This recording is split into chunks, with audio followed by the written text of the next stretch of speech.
आज हम बात करने वाले हैं चीन की उस पीढ़ी के बारे में जो परंपरा की मजबूत पकड़ और अपने नए सपनों की उड़ान के बीच फंसी हुई है। जरा ये बात सुनिए। ये एक लाइन ही उस जबरदस्त प्रेशर को दिखाती है जो वहां के नौजवान, खासकर औरतें, महसूस कर रही हैं। और पता है ये बात कब कही गई? जब वो सिर्फ 27 साल की थी। सोचिए, सिर्फ 27 साल।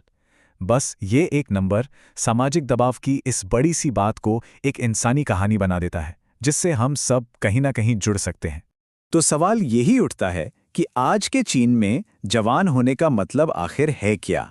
चलिए इसी सवाल का जवाब ढूंढते हैं, एक पर्सनल कहानी से लेकर समाज की बड़ी तस्वीर तक।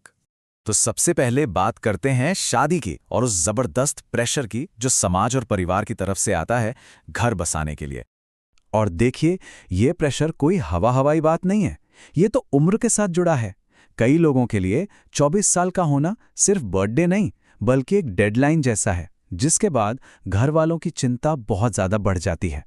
और ये प्रेशर कई शक्लों में सामने आता है। कभी कभी तो परिवार को खुश करने के लिए किसी ऐसे इंसान से भी शादी करनी पड़ती है जिससे आप प्यार नहीं करते। माता पिता अपने बच्चों की तस्वीरें लेकर पार्क में उनकी मार्केटिंग करते हैं, और अगर बच्चा नहीं है तो फिर आपकी बाकी सारी कामयाबियां उनके लिए बकवास हैं। लेकिन सवाल यह है कि आखिर ये दबाव है क्यों इतना? इसका जवाब छिपा है चीनी समाज में परिवार की अहमियत में।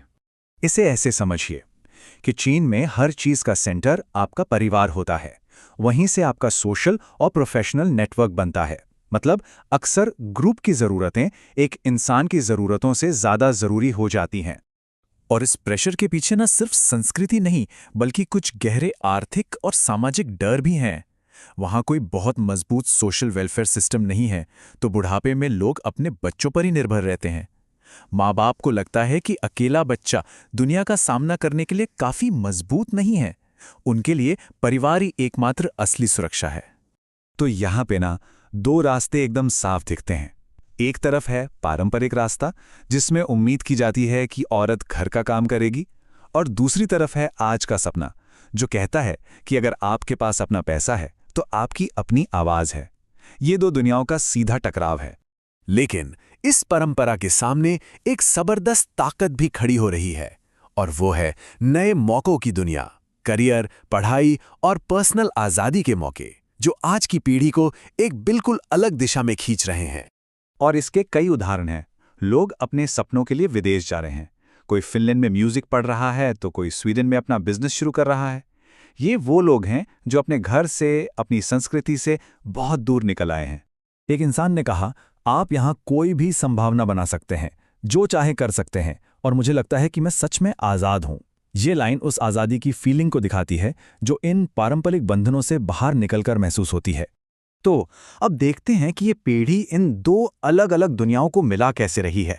देखिए, वो सिर्फ एक रास्ता नहीं चुन रहे बल्कि दोनों को मिलाकर अपनी एक नई पहचान बना रहे हैं। और इसका सबसे बड़ा असर दिख रहा है प्यार और रिश्तों पर। लोग अब पार्टनर चुनते वक्त बैंक बैलेंस नहीं बल्कि कनेक्शन देख रहे हैं। कनाडा या फिनलैंड जैसे अलग अलग कल्चर के लोगों के साथ रिश्ते बना रहे हैं। और तो और कई लोग अपने सेम सेक्स पार्टनर के साथ रहने के लिए एक नए शहर में बस रहे हैं। मतलब हर पुराना नियम तोड़ा जा रहा है। लेकिन एक बात समझना बहुत जरूरी है, इसका मतलब ये बिल्कुल नहीं है कि वो परिवार से रिश्ते तोड़ रहे हैं। नहीं, इसका मतलब है कि वो इन रिश्तों को लेकर मोल भाव कर रहे हैं, एक नया रास्ता निकाल रहे हैं। एक बहुत ही हैरान करने वाली बात सुनिए। एक माँ ने अपनी बेटी से, जो एक समलैंगिक रिश्ते में है, कहा, तुम्हारे 2 बच्चे होने चाहिए, एक तुम्हारे लिए और एक उसके लिए। सोचिए, ये दिखाता है कि कैसे माँ बाप भी अपने बच्चों की खुशी के लिए अपनी सोच बदल रहे हैं। और ये सिर्फ एक परिवार की कहानी नहीं है। एक और माँ ने अपनी 34 साल की बेटी के लिए एक बहुत ही मॉडर्न सॉल्यूशन निकाला।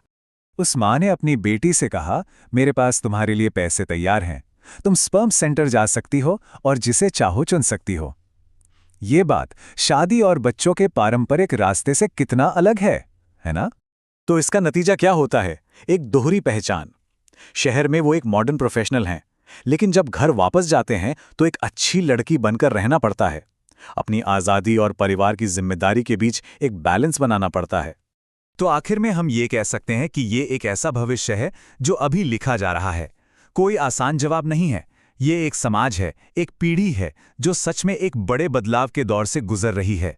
एक बहुत ही गहरी बात किसी ने कही, मैं हमेशा प्यार करती हूँ जहाँ से मैं हूँ, लेकिन जब मैं बाहर चली गई तो मैंने वहाँ की समस्याओं को और ज़्यादा साफ साफ देखना शुरू किया।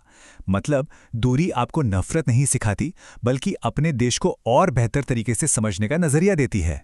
तो आखिर में एक सवाल जो सोचने पर मजबूर करता है कि कोई पीढ़ी अपने अतीत का सम्मान करते हुए अपना खुद का भविष्य कैसे बना सकती है।